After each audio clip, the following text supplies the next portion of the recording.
नमस्कार दोस्तों उत्तर प्रदेश में 2027 में विधानसभा चुनाव होना है, लेकिन अखिलेश यादव से जुड़े सोर्सेस जो खबरें बता रहे हैं वो भारतीय जनता पार्टी के लिए कहीं से भी अच्छी नहीं हो सकती। कहा यह जा रहा है कि अखिलेश यादव 2027 के टिकट 2025 के आखिर तक ही बांट देंगे, यानी वो नेता जिनको टिकट मिलेगा, जो चुनाव लड़ेंगे, उनको तैयारी करने के लिए मोटे तौर पर 1.5 साल का वक्त मिलेगा। अब यह रणनीति अभी तक उत्तर प्रदेश में बहुजन समाज पार्टी अपनाती रही है। अगर मैं आपसे भारतीय जनता पार्टी की बात करूं तो भारतीय जनता पार्टी नामांकन से 24 घंटे पहले, 48 घंटे पहले तक टिकट देती रही है। लेकिन अब अखिलेश यादव नई रणनीति पर काम कर रहे हैं। अखिलेश यादव इस रणनीति पर काम कर रहे हैं कि वो रिटायर्ड आईएएस आईपीएस अधिकारी जो पीडीए समाज से आते हैं उनकी मदद लेंगे। अखिलेश यादव इस रणनीति पर काम कर रहे हैं कि वो जनता से फीडबैक लेंगे, जनता जो सुझाव देगी, जो राय देगी, उस पर भी समाजवादी पार्टी फैसले लेगी, घोषणा पत्र तैयार करेगी। लेकिन आज मैं आपको जिस खबर को बताने के लिए आया हूं दोस्तों, वो उत्तर प्रदेश में भारतीय जनता पार्टी के लिए एक बड़ा तनाव हो सकती है। आप जानते हैं उत्तर प्रदेश में दलित वोटर्स की जो तादाद है, जो आबादी है, वो तकरीबन 20 से 21% के आसपास आंकी जाती है, मानी जाती है। उत्तर प्रदेश में दलित वोटर्स का एक बड़ा झुकाव मायावती के साथ रहा है, मायावती के साथ वो जाते रहे हैं। आज भी जब मायावती के पास लोकसभा में कोई सांसद नहीं है, विधान परिषद में कोई सदस्य नहीं है, उत्तर प्रदेश की विधानसभा में सिर्फ एक विधायक है, इस दौर में भी मायावती को बीते लोकसभा चुनाव में 2024 में 9% से ज्यादा वोट्स मिले हैं।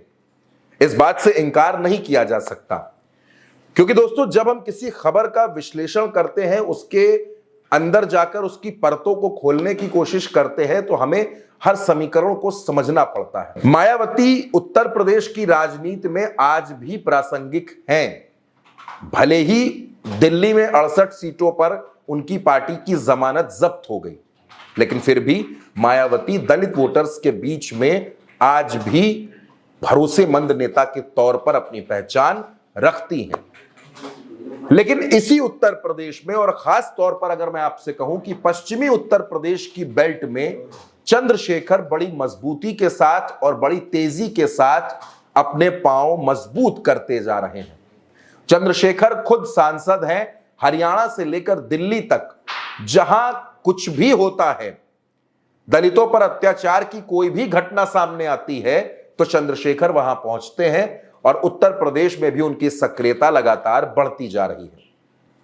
हाल ही में चंद्रशेखर की पार्टी की तरफ से, चंद्रशेखर की तरफ से यह ऐलान किया गया कि होली के बाद, यानी कि 15 मार्च के बाद चंद्रशेखर उत्तर प्रदेश की यात्रा पर निकलेंगे, और वो उत्तर प्रदेश के जिले जाएंगे, ब्लॉक पर जाएंगे, तहसीलों में जाएंगे, और आजाद समाज पार्टी को मजबूत करने के अपनी जो उनकी मुहिम है उसको और धार देंगे और तेज करेंगे। लेकिन चंद्रशेखर इस बात को जानते हैं कि सिर्फ वो सांसद हैं, उनके अलावा पार्टी में फिलहाल कोई जनप्रतिनिधि नहीं है।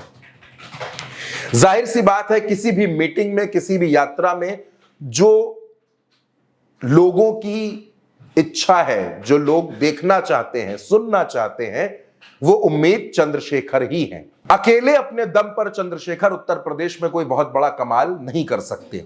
और अखिलेश यादव लगातार पीडीए की बात कर रहे हैं। अखिलेश यादव की पार्टी में अब अंबेडकर वाहिनी भी बन गई है। यह भी मैं आपको थोड़ा सा डिस्क्राइब करके बताता हूं। समाजवादी पार्टी में जो फ्रंटल संगठन है, जिनको आप आनुषंगिक संगठन भी बोलते हैं, समाजवादी युवजन सभा, समाजवादी महिला सभा, समाजवादी लोहिया वाहिनी, मुलायम सिंह यादव यूथ ब्रिगेड, ये जो तमाम फ्रंटल संगठन है, अब इसमें लोहिया वाहिनी के साथ साथ अंबेडकर वाहिनी को भी जोड़ा जा रहा है।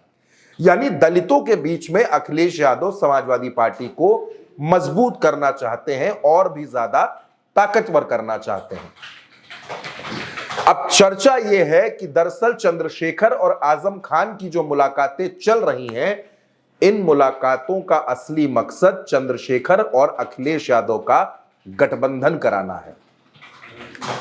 दोस्तों 2024 के लोकसभा चुनाव में अखिलेश यादव ने कांग्रेस के साथ गठबंधन किया, और 43 सीटों पर इस गठबंधन ने जीत दर्ज कर ली।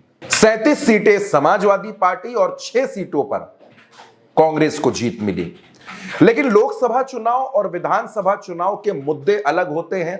लोकसभा चुनाव और विधानसभा चुनाव की रणनीतियां अलग होती हैं और इसी वजह से दोस्तों यह कहा जा रहा है कि अखिलेश यादव और कांग्रेस ये दोनों मिलकर, यानी अखिलेश, राहुल, प्रियंका, ये मिलकर अपने मंच पर चंद्रशेखर को भी ला सकते हैं।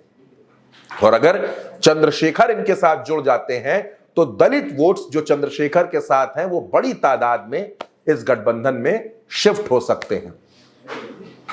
दोस्तों ये बात कहने में कोई गुरेज नहीं है, ये बात आंकड़ों में है, ये बात तथ्यों में है कि दलित समाज का एक बड़ा वर्ग भारतीय जनता पार्टी के साथ गया है। उसने भारतीय जनता पार्टी को वोट दिया है। लेकिन अब जब 2027 का चुनाव सामने है, 2027 का चुनाव एक अग्नि परीक्षा है, तो उससे पहले अखिलेश यादव अपनी हर रणनीति पर दोबारा से काम कर रहे हैं, दोबारा से विचार कर रहे हैं। लगातार पीडीए पंचायतें हो रही हैं और इस बात की संभावनाओं को टटोला जा रहा है कि अगर चंद्रशेखर अखिलेश यादव और राहुल गांधी के साथ आ जाते हैं तो इसका कितना फायदा इंडिया गठबंधन को मिल सकता है। फिलहाल दोस्तों ये चर्चाएं हैं और चर्चाएं तरह तरह की हैं। अब फैसला अखिलेश और चंद्रशेखर को करना है। जाहिर सी बात है कि यह फैसला आने वाले दिनों में अगर हो गया तो उत्तर प्रदेश की चुनाव में, उत्तर प्रदेश की चुनावी राजनीति में आप बड़े बदलाव देख सकते हैं और सारे समीकरण गड़बड़ा भी सकते हैं। भारतीय जनता पार्टी की रणनीतियां फेल भी हो सकती हैं। अखिलेश और चंद्रशेखर की जोड़ी उत्तर प्रदेश में क्या कमाल कर सकती है, कितनी सीटों पर भाजपा का खेल बिगाड़ सकती है, इस बारे में आपकी जो भी राय हो, अपनी राय भारत एक सोच की कमेंट बॉक्स में जरूर बताइएगा और चैनल को सब्सक्राइब करना बिल्कुल मत भूलिएगा। नमस्कार।